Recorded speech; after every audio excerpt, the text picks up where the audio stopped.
E46 centre console individual. If you have one of these from a coupe that's got to go into a convertible, then you don't have that gap at the back, that hole. So you can just cut it out so it fits into your convertible. But if it's taken out of a convertible to fit in a coupe, that hole needs to be gone. So if you have found one that's from a convertible and you want to drop it into your coupe, all is not lost. Sewing will be needed to finish it off. But if you do all the prepping and filling before you hand it over to the upholsterer, he'll be able to knock up a pattern pretty quick and get it on there for you. I'm going to show you how.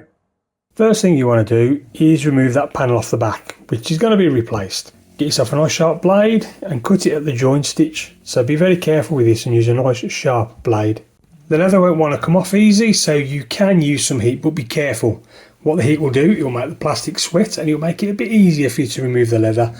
With the leather removed, you now need to clean all the fibres that have been left behind. Make sure you get into all the corners, sand the surface, clean it all down.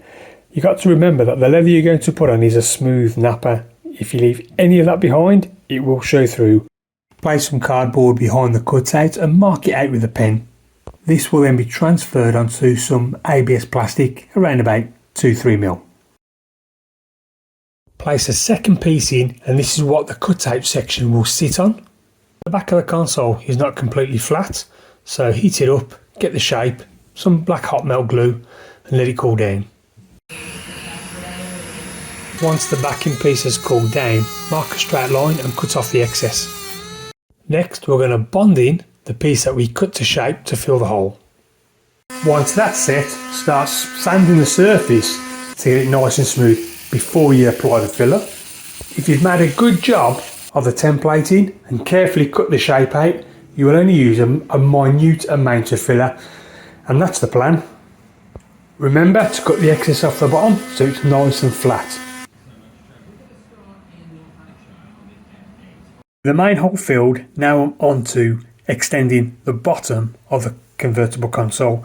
I'm using some clear plastic. I'm going to wrap it around the original rear coupe console, and I'm going to mark it, taking into account any reference lines for placement.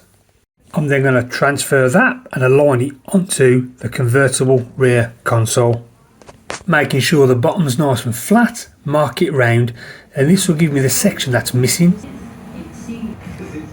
Once I've cut that off, I'm going to place it back onto the coupe console, mark it round with a pen, then cut it off.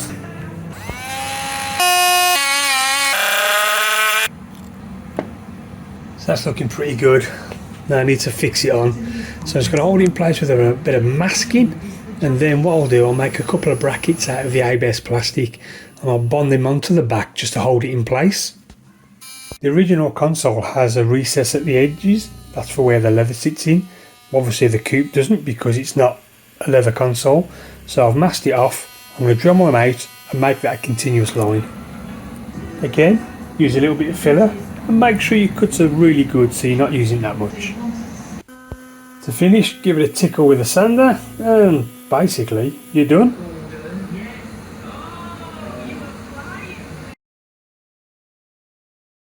So all built up now, and that is looking fantastic. But if you can see, we got a little bit of leather missing at the side and on the other side.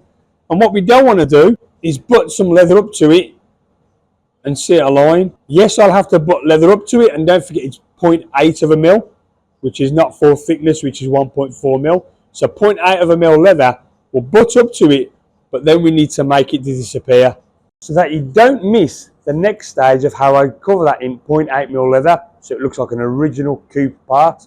Make sure you drop us a follow.